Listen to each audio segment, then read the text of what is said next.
안녕하세요. 자녀교육 정보 채널 드림맘입니다. 오늘은 성공적인 엄마표 학습 방법에 대해서 말씀드리려고 하는데요. 엄마표 학습과 사교육의 균형 잡힌 그 학습법, 그리고 정말 잘하는 점과 또 후회하는 점에 대해서 말씀을 드리면서 이 엄마표 학습의 최대치를 끌어올릴 수 있는 방법에 대해서 확실하게 말씀을 드리려고 해요. 그리고 두 번째로 여러분이 엄마표 학습을 잘할 수밖에 없는 이유와 세 번째로 엄마가 양육과 교육을 모두 그 무게를 다 떠안으려 하면 안 된다는 데 대해서 말씀드리려고 하니 끝까지 시청해 주시고요. 좋아요와 구독도 함께 눌러주세요.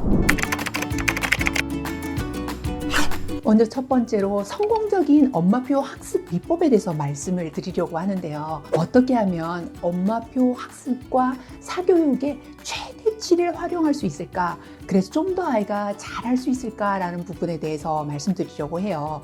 먼저 엄마표 학습이라는 것은 가장 효과적인 것이 일단 아이가 그 과목에 대해서 재미와 흥미를 느끼고 그 공부처럼 느끼지 않으면서 트라우마를 없게 하는데 가장 중점을 두셔야 하는데요. 그런 다음에는 아이가 성적이 조금씩 오르고 과목에 이제 그 재미도 느끼고 약간 문제집도 여러 번 풀어봤더니 꽤 잘한다라고 될 정도가 되면 학원에 가서 꽤 높은 레벨의 그런 어떤 클래스에 들어갈 수 있게 된다. 이렇게 되면 정말 좋은데요. 그렇게까지 만드셨다면 아이가 이제 그 반에 들어가게 되면 나는 공부를 잘하는 아이인가 보다. 그래서 공부에 대한 자신감을 가지게 되는 게 일단 굉장히 중요해요. 그런 다음에는 그 잘하는 레벨 반에 있는 아이들과 선의의 경쟁을 하게 될 거 아니에요. 이렇게 엄마와 있을 때는 특별히 경쟁 없이 즐겼다면 이걸 선의의 경쟁을 하면서 또 한 번 성적이 훌쩍 오를 수 있는 이런 방법도 있는 거라 이런 것도 굉장히 좋고요. 다음에는 아이가 들어가자마자 좀 높은 레벨의 그런 클래스를 들어가게 됐다. 그리고 잘한다. 이렇게 됐을 때에는 학원 원장님이 조금 눈여겨보게 되죠. 이 아이는 좀 신경만 써주면 학원에서 약간 홍보도 할 수 있겠는걸? 이런 마음에 조금 특별 관리를 해주는 경우도 있거든요. 그래서 이렇게 되면 일거양득이죠. 이렇게 되었을 때는 이제 엄마표 학습이 조금 달라져요. 저는 전체적인 것을 아우렀다면 이제는 아이와 의논을 해서 어떻게 하면 좀 더 잘할 수 있을지에 대해서 얘기를 해보고 문제집을 하나를 더 추가해서 이렇게 공부를 해봐서 레벨을 올릴까, 아니면 숙제가 많고 또 오답이 좀 있다. 이래서 숙제와 오답에 좀 더 신경을 쓸 것인가에 대해서 얘기를 해보셔야 하고요. 그리고 그 상황에 맞게끔 하게 된다면 그 과목에 대해서는 일단 성공을 하신 거고, 그걸 꾸준히 잘 해 나가신다면 엄마표 학습과 사교육의 균형도 잡으면서 최상위의 그 성적도 올릴 수 있다는 거, 이 부분에 대해서 말씀을 드려요. 그런데 이 부분을 간과하고 책 읽기라는 건 그냥 집에서 책 읽기를 나름 했기 때문에 학원에 보냈을 때 한글인데 뭘 그렇게 어렵겠어 라고 생각을 하고 그냥 보냈어요. 근데 이 책이 난이도가 꽤 높은 것들을 하는 거예요.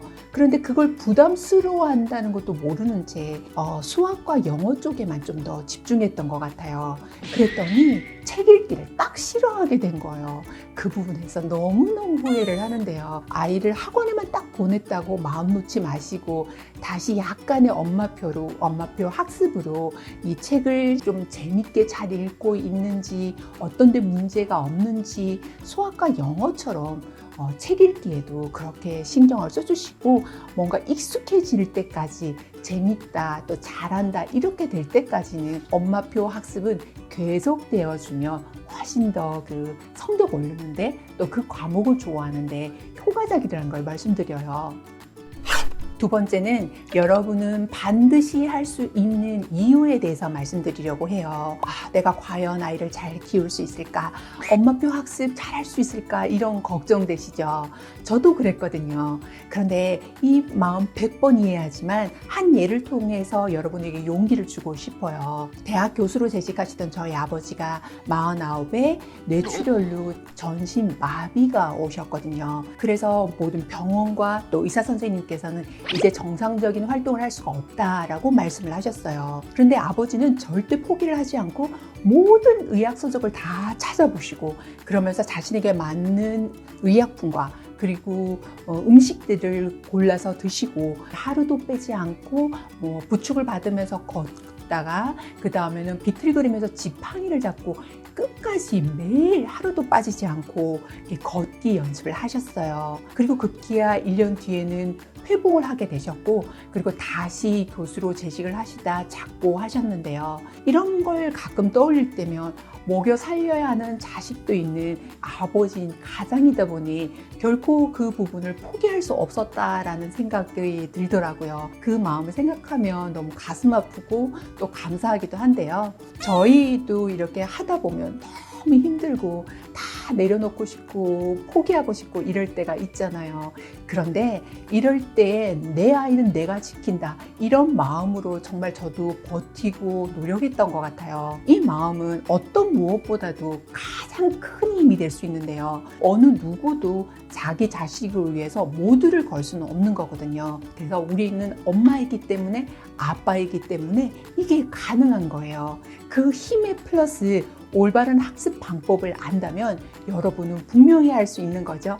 그래서 엄마표 학습, 아빠표 학습에 대해서 너무 걱정하지 마시고 과감하게 시도하시면 할 수 있다는 걸 말씀드려요.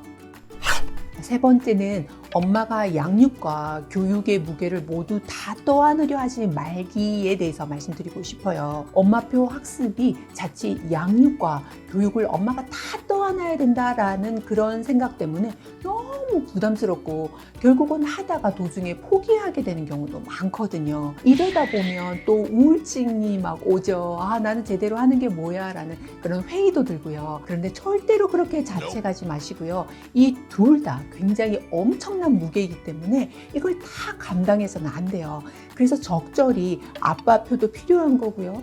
또 사교육이 필요하기도 해요. 모든 걸 다 떠안으면 안 되니까요. 물론 학교에서 이 부분을 다 책임져 주시고 이렇게 해준다면 너무 좋은데 그런 부분이 아직은 좀 힘든 상황이잖아요. 그렇기 때문에 엄마표라는 부분이 얼마나 효과가 좋은지 엄마표 학습에 대한 부분은 앞에서 말씀드린 걸 그렇게 하시면서 플러스 사교육의 도움을 좀 받아서 엄마표 학습에 약간 무게를 빼시고 좀 자신의 시간도 가지셔야만 장기 플랜으로 갈 수 있다는 거. 그런데 엄마표 학습이 너무 중요하다 보니 이걸 제가 간과했던 그 책 읽기에 대한 부분이 있었잖아요. 사실 이 책 읽기라는 것이 이렇게 잘하고 있었는데 학원에만 온전히 맡기게 됐을 때 아이와 맞지 않게 되는 부분을 커버해 주지 않게 됨으로써 내가 책 읽는 걸 딱 싫어하게 됐다는 말씀을 드렸는데요.